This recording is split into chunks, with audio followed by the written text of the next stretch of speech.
warahmatullahi wabarakatuh. Baraya semuanya, apa Wah, kabar? Baik, baik, Baik, baik. sehat Waalaikumsalam. Teh. Halo, Teh. Alhamdulillah. Alhamdulillah ya Baraya semua. Kita bisa bertemu di podcast kita hari ini yang dimana bersama dengan Kelda, yaitu kelompok 2 Angkatan 9 Jawa Barat. Tepuk tangan. Di sini, ini Kelda ini, kelompok 2 ini mau bahas apa ya? Boleh tanggapannya? kita mau bahas toko panutan di Jawa Barat yang lagi jadi trend center. Oh, Siapa itu Teh? siapa ya? Ayo, Ya, ada yang udah Tebak, nebak tebak, belum? tebak. Ini saya tebak ya, yang lagi trendsetter di toko di Jawa Barat sih, the one and only ya, nomor satu di Provinsi Jawa Barat, Pak KDM. Apakah betul, benar? Yaps, betul. Betul. betul. Kayaknya hampir Eh, kayaknya hampir di semua kalangan masyarakat Jawa Barat tuh ya udah pasti beliau lah KDM atau Kang Deddy Mulyadi. Ini memang karena memang Kang Deddy Mulyadi itu saat pertama menjabat menjadi gubernur itu menjadi trendsetter tidak hanya di Jawa Barat ya teman-teman ya, bahkan di Indonesia, bahkan ada teman-teman di luar provinsi yang ya udah jadi gubernur di provinsi saya aja kayak gitu-gitu. Tapi alhamdulillah beliau menjadi gubernur di daerah kita. Oke, kalau begitu kita langsung saja ya. Boleh saya share screen-nya, Kang Rifki? Boleh, siap Jadi, Teh, sebentar ya. oke, jadi kelompok 2 ini mau membahas tentang tokoh panutan yang dimana tokoh panutannya yang diambil adalah KDM yaitu Gubernur Jawa Barat Kang Deddy Mulyadi yang dimana kita kaitkan KDM ini ke berakologi yaitu suatu core values dari ASN. Oke, mangga siapa yang mau mulai pertama? Saya silahkan. Ya Teh Rahmi eh, dan kawan teman-teman, aku izin mulai pertama ya. Jadi Mangga Kang. aku mau cerita soal background profilnya Pak Gubernur kita nih. Informasi yang aku dapat dari berbagai sumber, ternyata memang Pak Gubernur kita, Kang atau biasa kita panggil Kang Deddy Mulyadi atau Pak KDM, itu ternyata memang putra daerah asli Jawa Barat gitu. Dia lahir di Subang 11 April 1971 gitu. Terus aku cari juga latar belakang pendidikannya, ternyata memang beliau memang sarjana hukum gitu dan melanjutkan studi S2-nya di Magister Hukum di Unpad. Kalau dari karir politiknya sih kita emes ya sama beliau gitu bahwa beliau benar-benar merangkak dari bawah, dari anggota DPRD Kabupaten Purwakarta tahun 99 sampai 2004, kemudian naik jadi wakil Bupati Purwakarta satu periode, dan yang kerennya lagi, beliau itu ternyata dua periode di Bupati Purwakarta, jadi 2008 sampai 2018. Kemudian ternyata nggak sampai situ, beliau masih aktif berpolitik di eh, Partai Golkar dan jadi anggota DPR RI terpilih pada periode 2019 kemarin. Nah, puncaknya mungkin nanti sampai saat ini beliau kemarin menang untuk yang Pilgub Jawa Barat sebagai gubernur terpilih tahun 2025 sampai 2029. Emang kalau kita lihat dari profilnya sih, eh, Pak Gubernur kita ini memang administrator dan memang apa namanya berkarir dari bawah gitu ya sampai ke tahapan di tingkat gubernur ini. Gitu sih ya teman-teman yang aku dapat profilnya Pak Gubernur kita. Ya, memang luar biasa sekali ya profil Pak KDM ini, Kang Deddy Mulyadi ini. Memang anak daerah banget ya. Kayaknya kan kalau biasanya pejabat-pejabat itu ada lulusan luar negeri gitu ya. Ini kalau tidak salah juga saya taunya dari SD juga dia bersekolah di Jawa Barat juga ya. Jadi dia tuh selalu bilang saya mah anak kampung kayak gitu. Jadi memang kalau dilihat dari latar pendidikan memang pure di sekolah di Jawa Barat bahkan ya semuanya. Dan alhamdulillah memang Pak KDM ini ada orang Purwakarta kan di sini ya. Oke, Teh Dina gimana tanggapannya selama KDM ini menjabat 10 tahun menjadi Bupati Purwakarta? Banyak kebijakan yang awal-awal beliau memimpin kayaknya agak aneh ya, nggak kebanyakan apa apa pemerintahan sebelumnya. Kayak kalian pernah nggak berangkat sekolah jam 6 pagi? Jam 6 pagi udah mulai belajar matematika, terus gak boleh ada kantin, tapi kan itu ternyata ketika kita kaji lagi tujuannya tuh sebenarnya ada, cuman caranya yang berbeda gitu. Oh, jadi Dan yang pukul 6 itu diterapkan di Purwakarta ya sebelumnya ya? betul, jam 6 pagi saya sudah belajar Oh. matematika. Jadi tujuannya itu salah satunya pertama mengurangi kemacetan. Jadi memang benar pada waktu kita jam 6 pagi udah di sekolah itu tuh kemacetannya sangat amat berkurang karena kan terbagi tuh jam orang masuk kerja sama jam anak sekolahan gitu. Sebenarnya ada bagusnya cuman agak shock ya awal-awal. Berarti KDM ini kan juga menerapkan di satu provinsi ini ya, Provinsi Jawa Barat ya. Berarti Purwakarta sebenarnya sudah tidak kaget ya dengan perubahan Iya, jadwal masuk kerja ini ya. iya karena sudah diuji coba dulu di Purwakarta waktu itu. Oh, baik. Jadi uji cobanya di Purwakarta dan alhamdulillah berhasil ya. Jadi dilanjut ke daerah yang lebih besar yaitu satu provinsi Jawa Barat. Oke, mungkin seperti ini, seperti itu saja ya profilnya. Apa ada tambahan lain atau kita next selanjutnya? Next aja teh. Oke, mangga next Kang. Baik, di sini saya akan menjelaskan mengenai nilai-nilai berorientasi pelayanan. Kita semua sebenarnya udah tahu lah pelayanan dari Pak KDM itu seperti apa, yang yang sering turun langsung lah ke masyarakat, langsung bagaimana mendengarkan curhatan masyarakat, gimana merespon dengan solusi nyata. Sikap ini menunjukkan bahwa pelayanan publik yang beliau lakukan tuh memang benar-benar dibutuhkan masyarakat pada saat ini. Nggak cuma omong-omong, tapi benar-benar aksi nyata. Respon yang beliau lakukan memang selalu menunjukkan yang beda dari gubernur-gubernur lain. Tapi ya ternyata itulah yang masyarakat yang diharapkan. Beliau merespon dengan serius. Saya amati antusiasme warga seolah menjadi penanda bahwa pemerintah menaruh perhatian tulus pada kebutuhan mereka. Boleh dilanjut ya? Berkomitmen tinggi pada layanan publik dalam berbagai kesempatan seperti program Abdi Negeri Ngancang ke Warga. Ini merupakan layanan publik, nggak cuma layanan publik, tapi ada hiburan rakyat seperti wayang golek, terus hiburan hiburan lawak itu, ada juga dangdutnya. Ini juga bisa menjadi refreshing lah buat masyarakat-masyarakat di pelosok-pelosok. Biasanya memang Ngajangka Warga tuh biasanya di desa-desa, nggak cuma di kota tapi di desa-desa yang membutuhkan pelayanan publik lebih lebih diperhatikan lagi gitu. Panutan dan dengan sosok pelayanan inspiratif. Bagi banyak ASN dan masyarakat, Kang Deddy jadi panutan karena sifatnya yang berorientasi pelayanan. Dokumen observasi menyebut beliau sebagai sosok panutan yang mencerminkan nilai pelayanan, akuntabilitas, dan kompetensi. Begitu teh mungkin. Ya, betul Kang, itu Kang, Bapak Ayung itu Kang.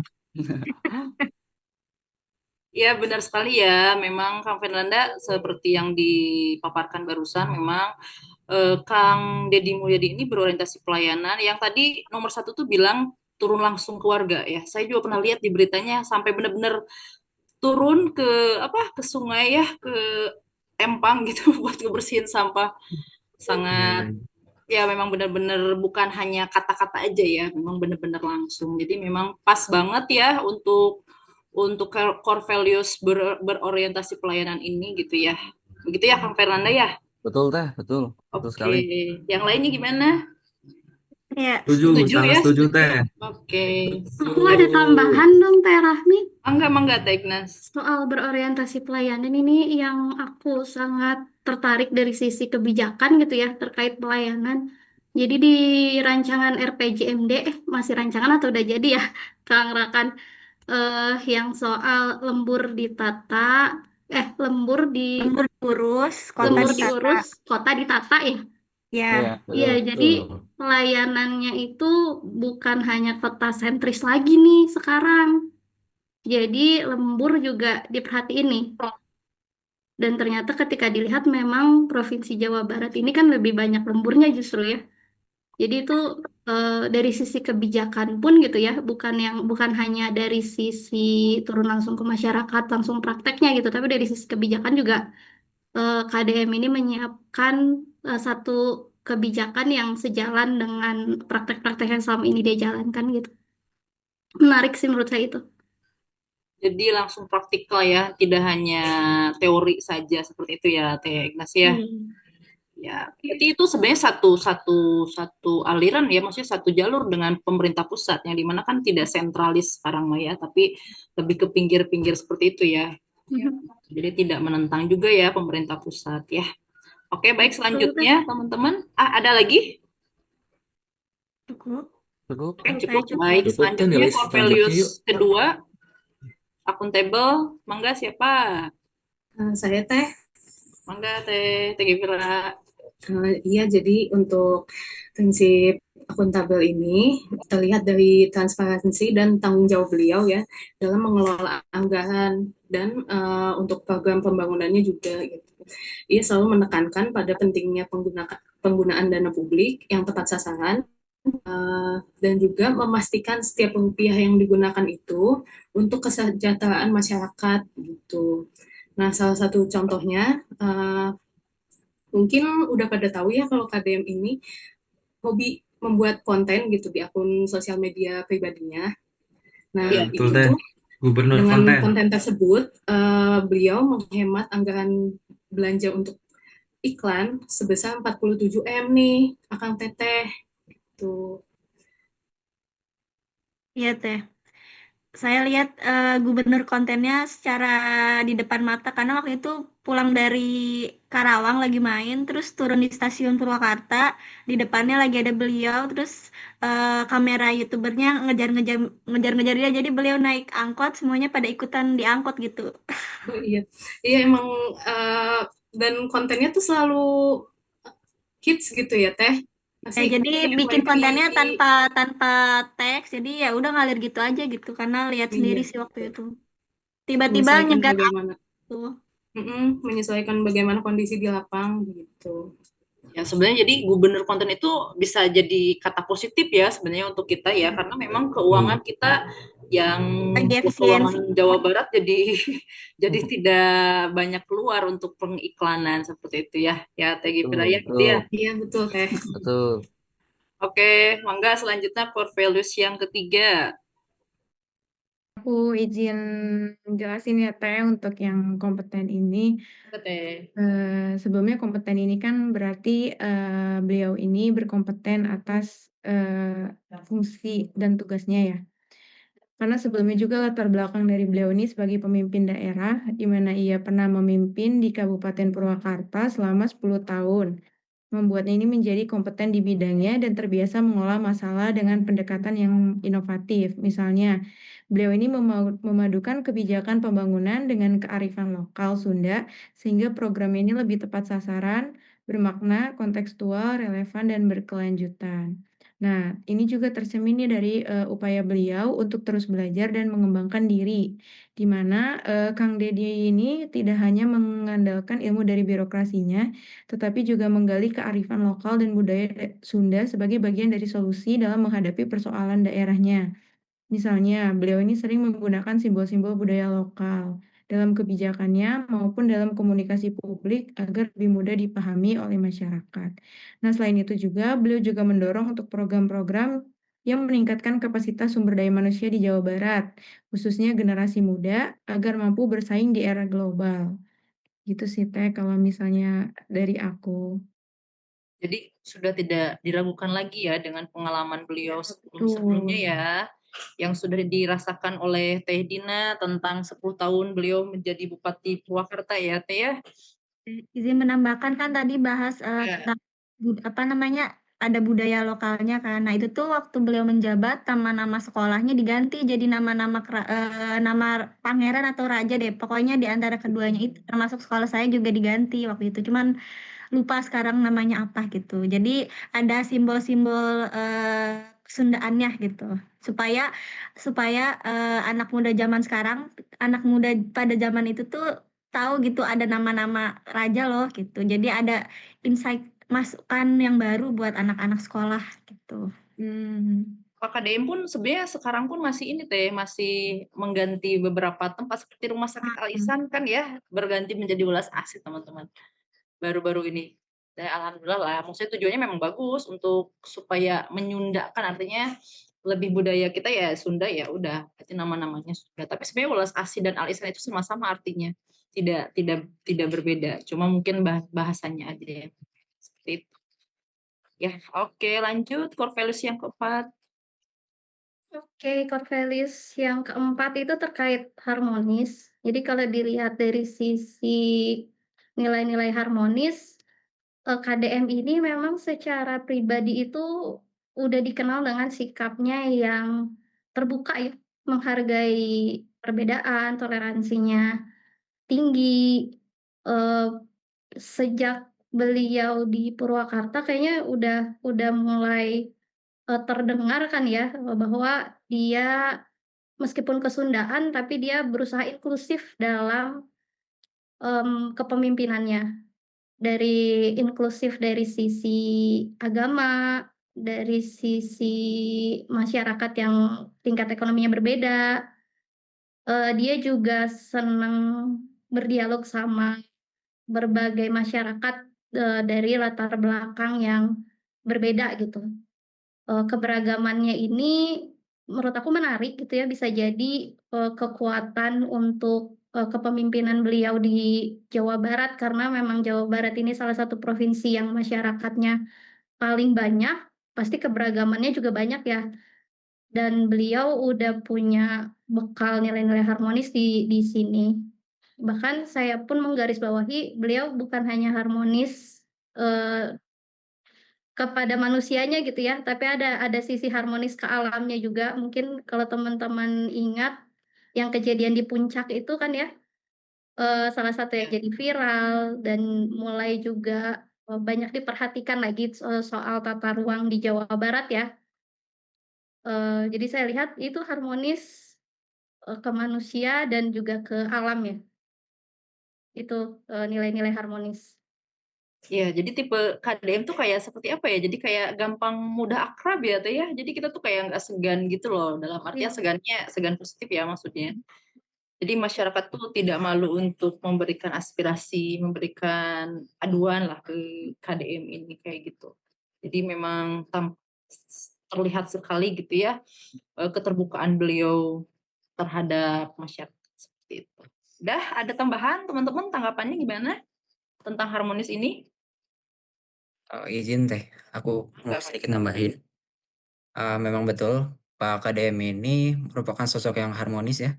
Apalagi ketika dia kunjungan kemarin ke Pasar Caringin, saya termasuk kaget juga. Maksudnya sekelas KDM yang merupakan pemimpin daerah, beliau langsung turun ke Pasar Caringin, yang mungkin di situ kan sedikit bau dan kotor gitu teh, mohon maaf. Tapi beliau kayak enjoy aja di situ. Enjoy terus Biasa ya. beliau kayak berbaur dengan pedagang-pedagang di pasar, saling rangkul-merangkul. Nah itu saya sangat mengapresiasi sih teh, situ dan kagum juga. Oke, ya benar seperti itu. Good. Pakaiannya lagi pakai dress code-nya apa kan? Biasanya dia kalau lagi ke masyarakat putih-putih. Iya ya, Ya betul, sebagai dengan dressnya ciri khasnya. ciri khas beliau ya. Oke, tanggapan lainnya? Udah, apa next ke value selanjutnya? Bisa. Boleh teh aku mau nambahin dikit ya. Boleh. Menanggapi sedikit. Iya, jadi bahkan ya Kang Teteh yang aku dengar tuh jadi Pak KDM ini menolak untuk kayak kemarin tuh ada ulang tahun Jawa Barat ya di Gedung Sate di Gasing. Nah, beliau itu setiap kegiatan seperti itu beliau selalu menolak untuk dibangun barikade. Jadi beliau ingin untuk lebih dekat dengan warganya gitu. Sampai segitunya gitu. Sampai merakyatnya gitu ya. Iya, Jadi kedekatannya dengan rakyat tuh nggak boleh, nggak perlu disekat-sekat dengan dengan penjaganya gitu ya. betul. Oke, baik. Mungkin kita bisa next ya, core values selanjutnya.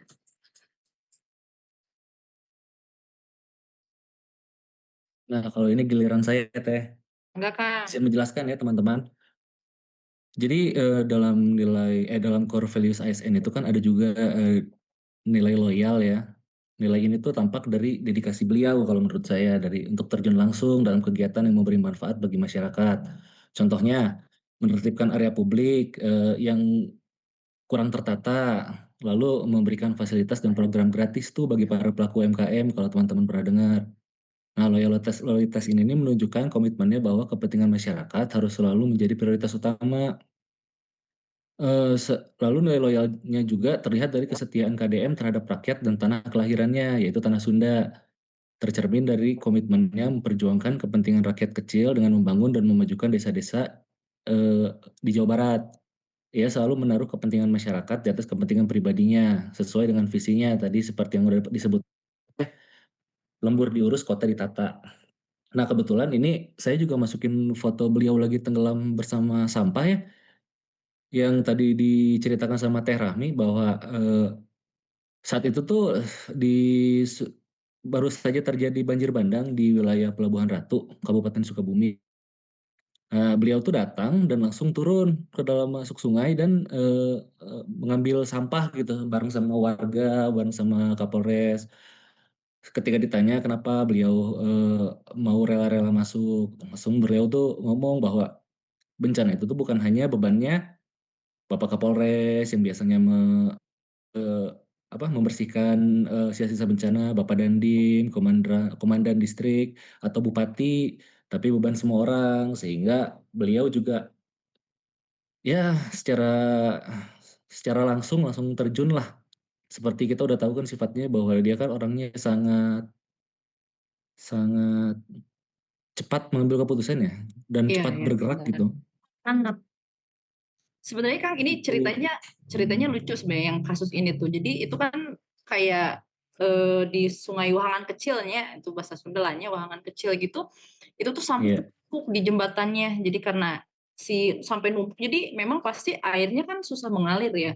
Jadi betul. KDM itu Pasti naik. hanya yang lain itu hanya ngelihat gitu. Jadi tindakan KDM sampai turun ke bawah itu sebenarnya sarkasme juga kata beliau. Jadi biar kalau misalnya kain Oke. turun pasti nulain oge kan turun. Nah kayak gitu sebenarnya itu cerita lucu. Jadi itu tindakan sarkasme beliau sebenarnya.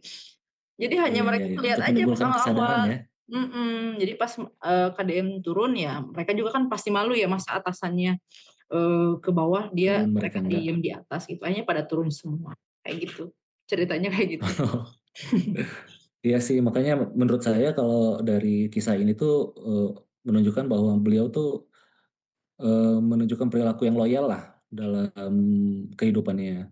Selain itu tadi saya pengen menambahkan juga yang dari Teh Egnas ya. Tadi kan Teh Egnas sempat ngebahas yang wisata puncak ya Teh.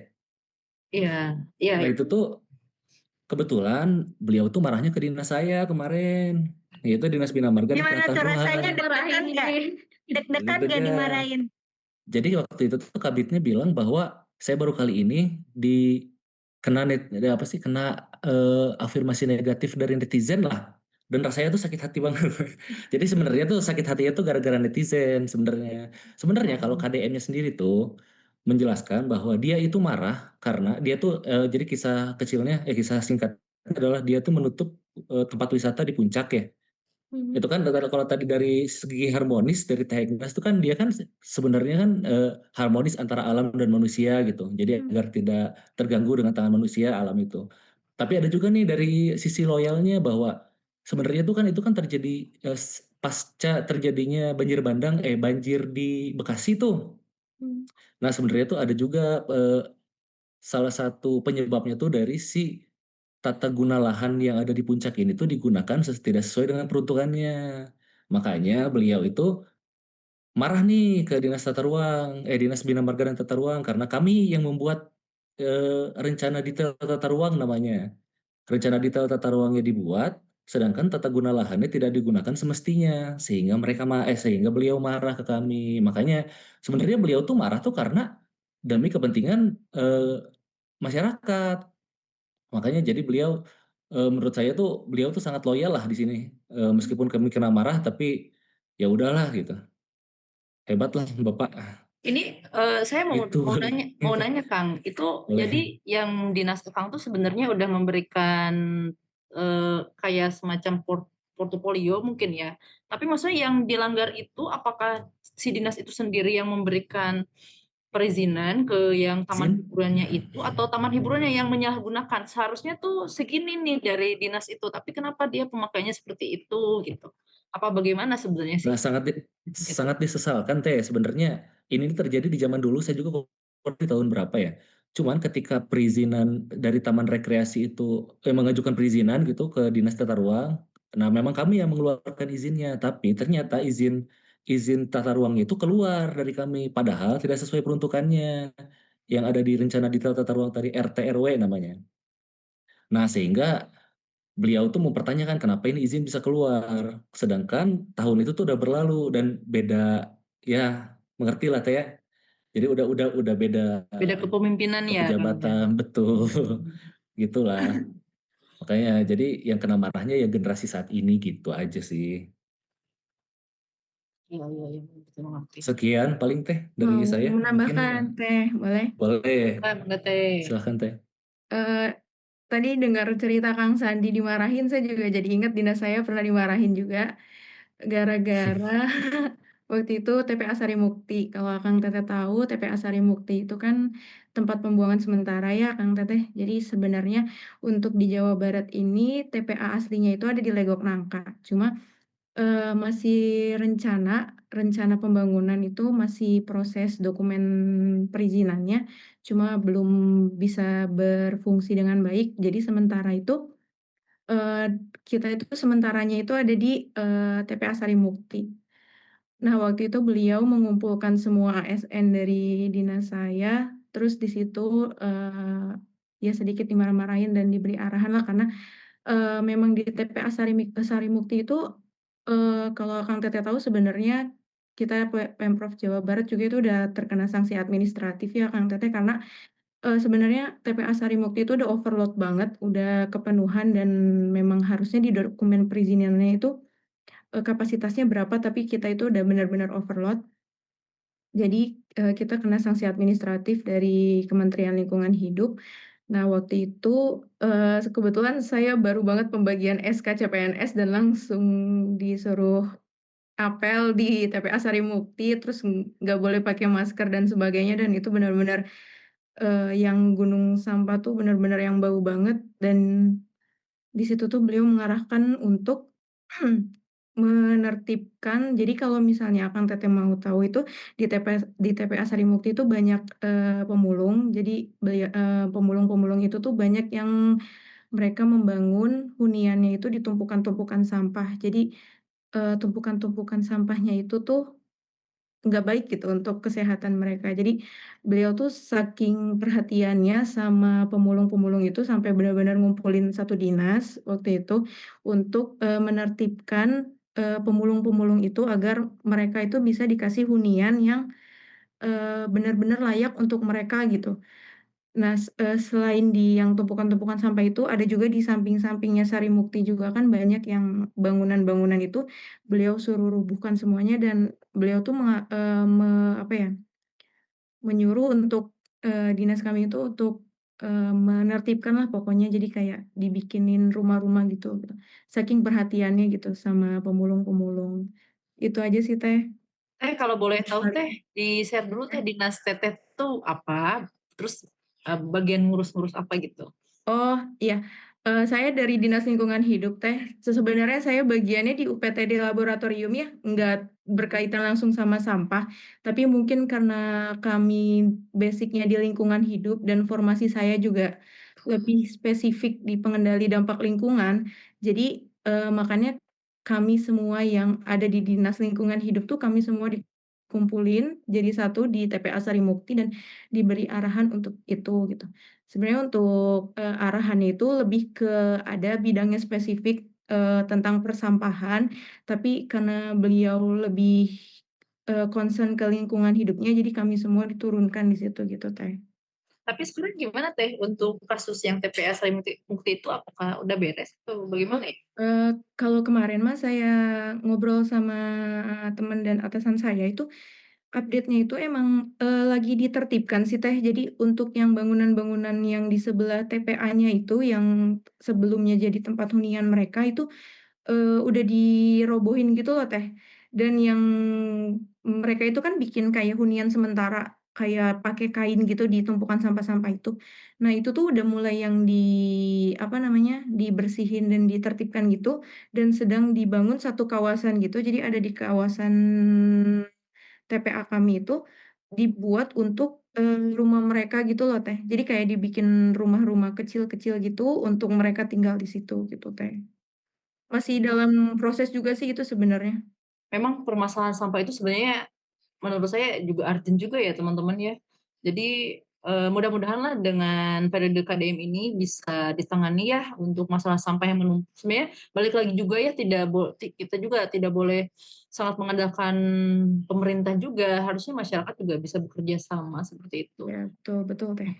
Kayak gitu ya. Kami lagi mengupayakan juga sih Teh, sebenarnya itu masih, dalam PR bagi dinas kami karena, sebenarnya kami lagi nargetin banget untuk pengurangan sampah dari sumbernya. Jadi kami lagi berupaya juga untuk mengedukasi masyarakat untuk apa ya, sebisa mungkin tuh mengurangi sampah dari diri kitanya sendiri gitu. Terutama sampah plastik ya Teh ya. Iya Jadi, betul. kita sebagai ASN teman-teman jangan lupa pakai tumbler. Iya betul betul Kang Mengurangi Teteh. sampah plastik ya. Oke. Oke, baik kita lanjutkan ya ke core values selanjutnya yaitu adaptif ya. Enggak, keenam.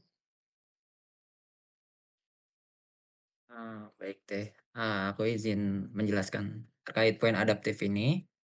Adaptif yang saya pahami itu merupakan cepat menyesuaikan diri dengan perubahan ya.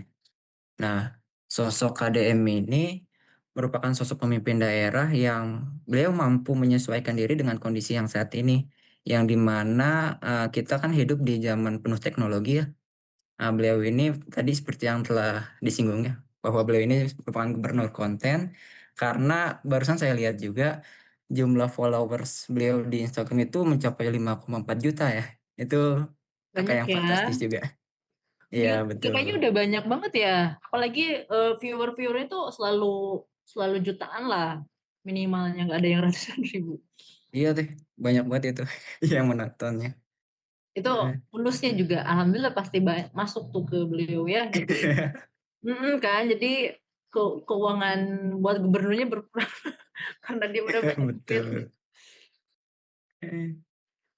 Nah, dengan beliau mungkin dijuluki sebagai gubernur konten, tapi di situ sisi positifnya seluruh informasi-informasi terkait permasalahan yang ada di suatu wilayah ini bisa tersalurkan dengan cepat ya kepada para OPD-OPD gitu.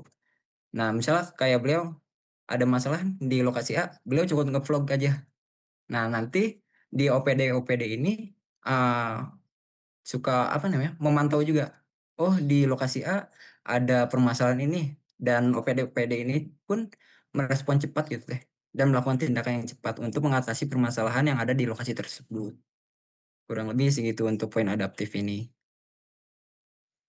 Jadi karena oke, baik-baik mangga Kang.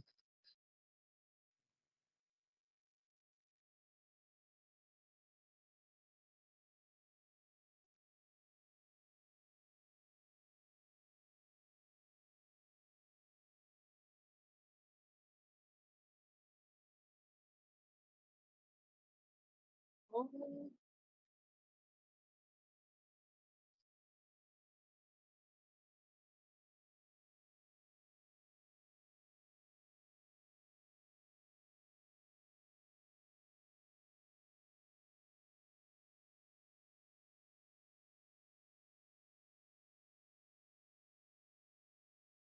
tujuannya itu maksudnya melaporkan ke atasan tuh gimana ya Kang maksudnya? Kalau misalnya eh kalau misalnya mention dinas pendidikan gitu baru. Oh.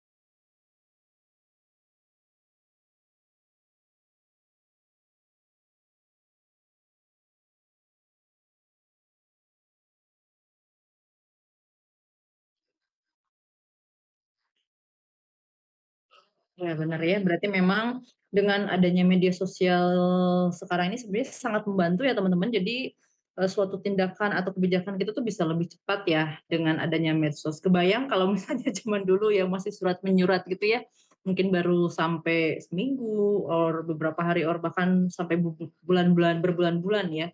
Jadi ini kayaknya bisa dalam menit, jam tuh udah bisa sampai ke tujuan yang dimaksud oleh atasan seperti itu.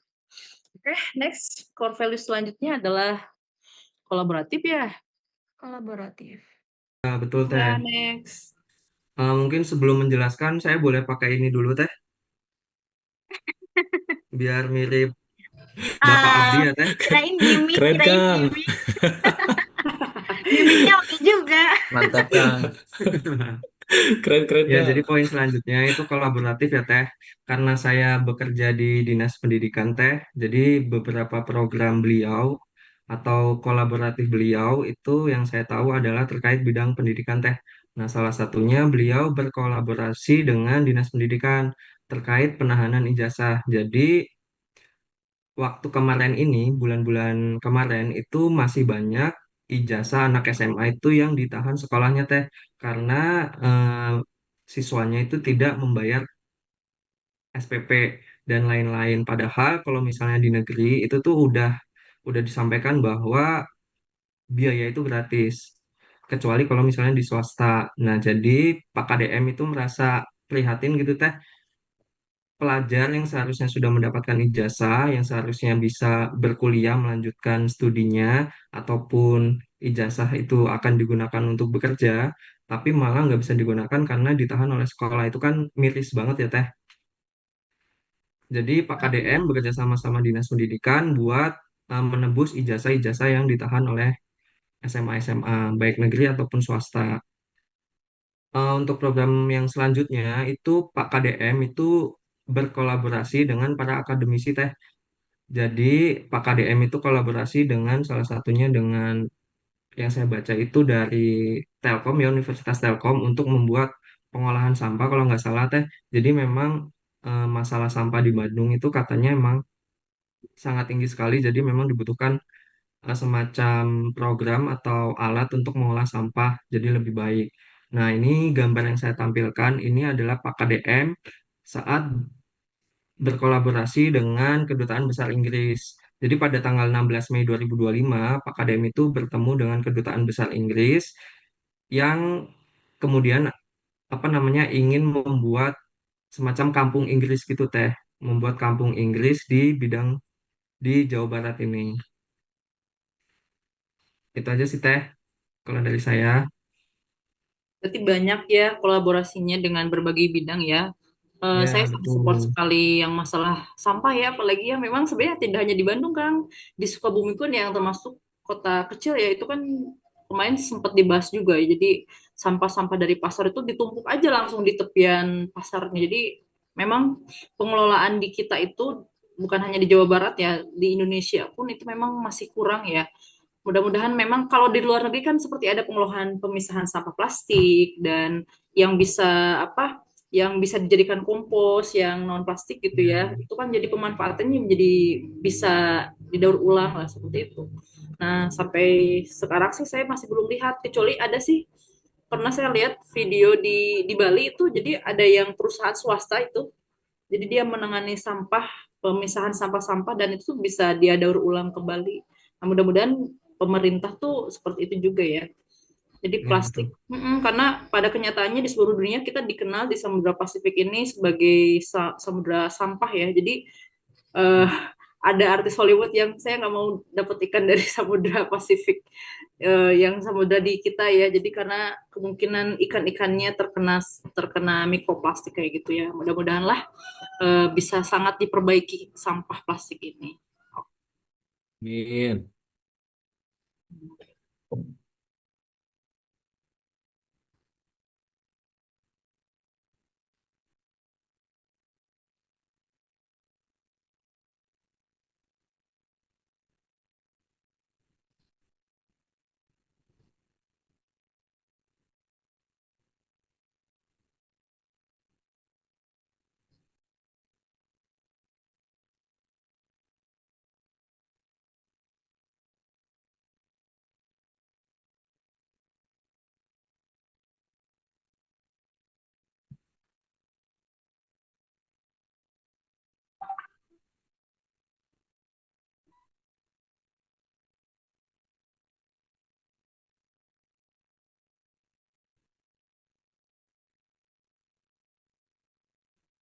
Amin, amin.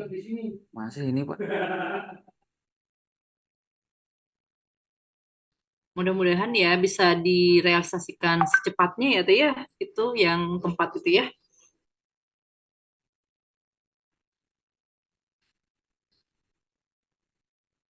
Secepatnya dan semaksimal mungkin.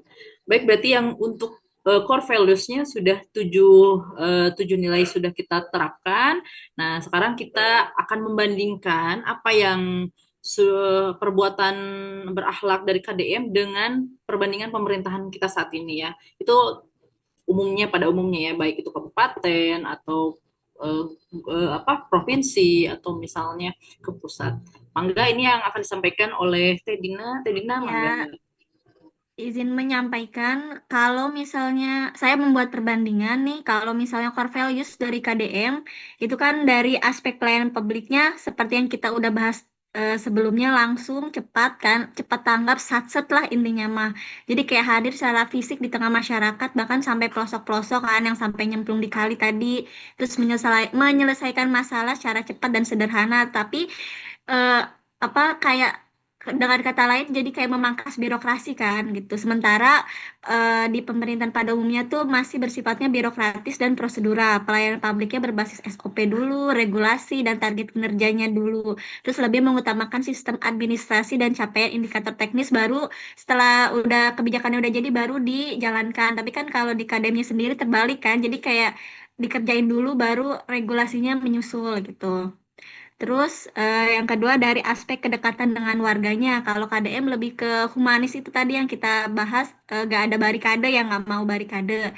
Tapi di yang lain pada umumnya itu ada barikadenya ya.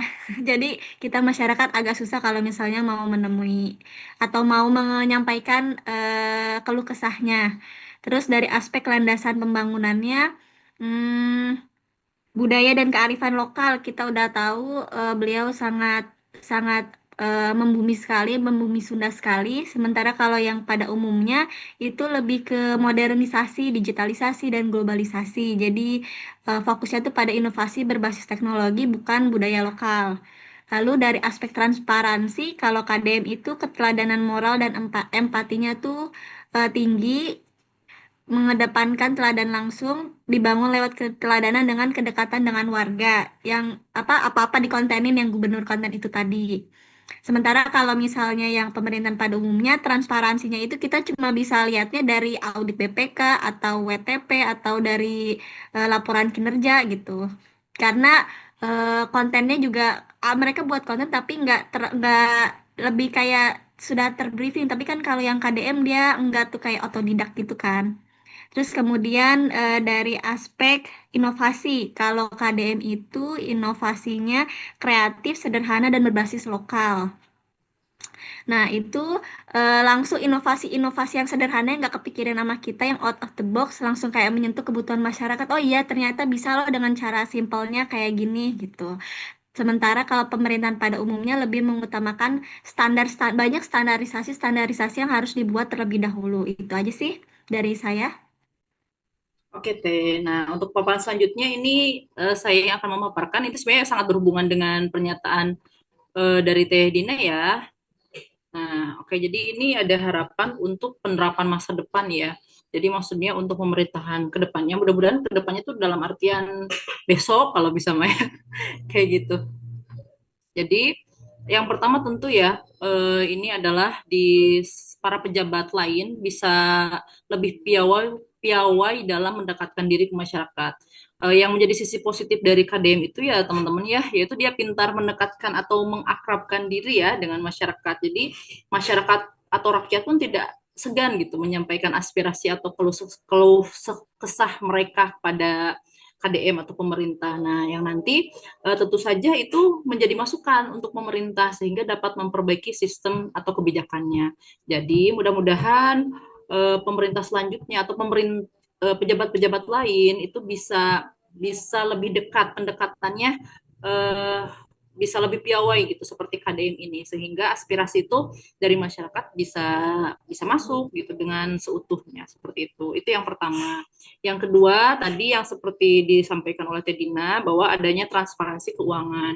Memang kalau misalnya dari KDM ini kan sangat transparan sekali ya untuk masalah keuangan yang termasuk yang iklan tadi ya yang disebutkan terus yang keuangan-keuangan yang kalau tidak salah pernah ngebahas tentang keuangan tentang ke suatu sekolah atau pesantren gitu ya itu kan ternyata kurang kurang tepat seperti itu. Nah, berharapnya untuk keuangan pemerintah ke depannya tuh pasti harus lebih transparan ya. Pasti itu semua harapan semua masyarakat tuh pasti seperti itu. Jadi bila misalnya dengan lebih transparan tentang pengeluaran pemerintah, rakyat juga menjadi lebih tahu dan tidak seuzon lagi seperti itu.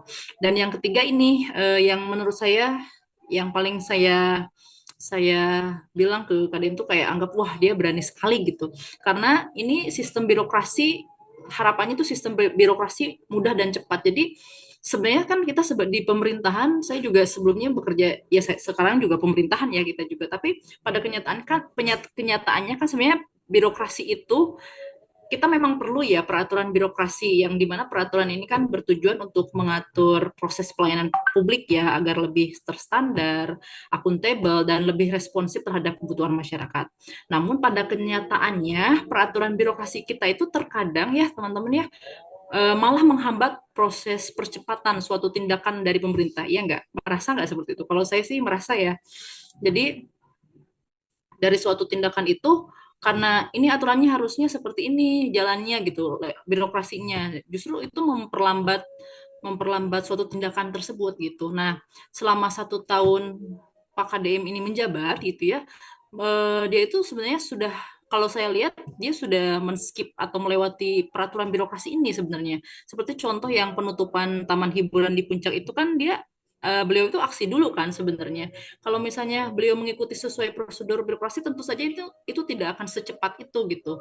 Kalau misalnya beliau tetap mengikuti birokrasi, itu Bekasi udah tenggelam duluan gitu. Jadi saya sebenarnya melihat KDM itu masalah yang tentang puncak itu sangat hebat sekali ya. Maksudnya dia berani gitu mau melewati birokrasi itu. Jadi memang harapannya itu peraturan birokrasi ini bisa lebih adaptif itu misalnya kalau misalnya di situasi tertentu tidak harus plek-ketiplek SOP banget gitu. Harapannya seperti itu. Jadi intinya jangan sampai peraturan birokrasi itu malah menghambat kinerja atau tindakan kita gitu. Jadi seperti itu. Jadi birokrasi yang mudah dan cepat itu harapan harapan kita ya semuanya. Oke, demikian ya teman-teman semua paparan ini tidak terasa ya teman-teman kita itu hampir 1 jam lewat ya ini udah sampai maghrib ya. Oke, mungkin kita sekian dulu. Nanti kita lanjut untuk part keduanya ya. Baraya semuanya nanti ditunggu part keduanya setelah kita menunaikan ibadah sholat. Oke, kita pamitan dulu ya semuanya. Bye. Oke, bye-bye. Demikian, wassalamualaikum warahmatullahi wabarakatuh.